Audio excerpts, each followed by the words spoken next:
Hey guys, what's up? My name is Sean Wayne and today pag-usapan natin itong subtle na pag-grandstanding ni Idol Rafi. Yan. Makikita nyo. Pero guys, ang gusto ko, mag-focus sana kayo sa body language nito ni Senator Sani Angara. Kasi kitang-kita rito na hindi na siya natutuwa sa pag-grandstanding ni Idol. Dito sa committee hearing na to, every senator were given 10 minutes. And mukhang nakalimutan na ni Idol yung oras niya. Kasi kung tutuusin guys, no, actually, nag-umpisa si Idol somewhere here. 51 seconds hanggang more than na nga siya doon sa allotted sa kanya. Anyway, so pakinggan muna natin yung yung siguro hindi na nakatiis. Dalawa lang yan guys eh. Number one, obserbahan niyo yung yung body language ni Senator Sani Angara. Hindi na siya nakatiis. Sinita niya na. Panorin natin. Doon tayo mag-umpisa. Sino to mga consignee na matataas yung volume ng importation? Let's start with that.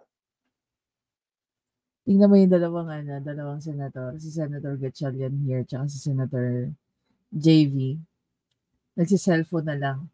Samantalang dito si Senator Angara, hanggat kaya, pinapakinggan pa yung committee hearing. And then, gumawa kayo ng vetting sa mga nakalistang may-ari nito. Ustahan tayo.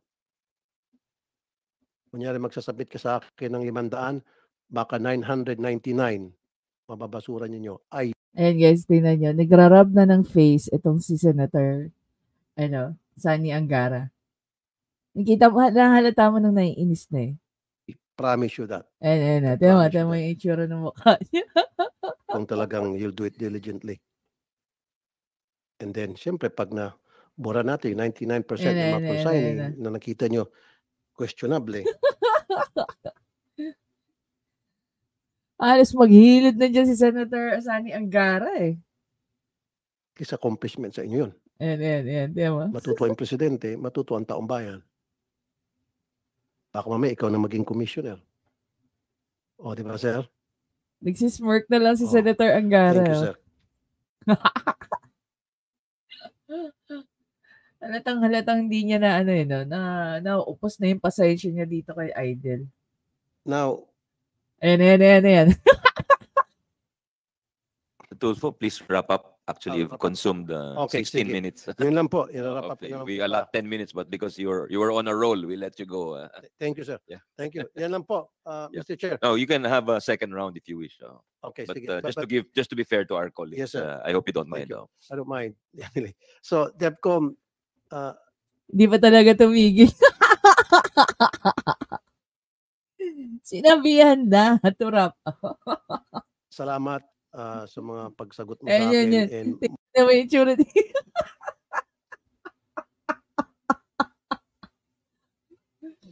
Napapatingin na niya si Senator Angara. Most of your answers were really straightforward at hindi na Diyos paliguli ako. Ikaw, diretso talaga. Tingnan mo yung itsura ni Senator Angara. Hindi naman masama, pero kitang-kita sa kanya na naiinis na siya. Diba? Nakikita yung katapangan mo bilang isang obserbahan natin si Senator Angara. Saludo po ako sa inyo, General, sir. Thank you. Thank you very much, Senator Rafi, for exposing these things. Next is our Vice Chair. Grabe, no? Hindi ko nga alam eh. I find it very, very weird, guys, no? Na walang tinatawag si Idol Rafi rito mga inutil na mga bobo and syunga, whatever. Actually, there's a part here na mapapansin nyo na he was trying to be sarcastic. Gusto ko kasi i-check sa sa implementing rules and regulation kung ano nga ba yung kanilang halimbawa, tawag dito, pagdating ba sa requirements ng mga consignee, gaano karami ba o gaano katagal ba na ITR, no, income tax return, ang kailangan nilang isubmit. Sinasabi kasi ni Idol Rafi, dapat daw 5 years. Pero ang sabi naman ng mga taga-BOC, ang require lang nila is 1 year. Now the question is, bakit kailangan 5 years? No? Usually, ako one of the things that I have experienced back in the days, kahit yung mga boss ko, okay? Sorry about that.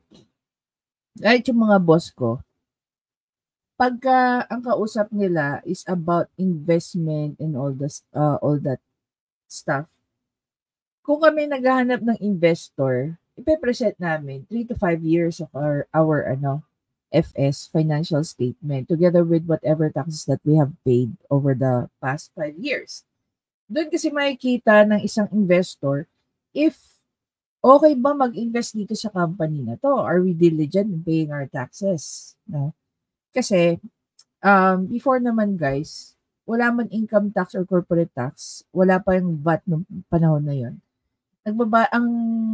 Ang negosyo kasi namin is software. Okay?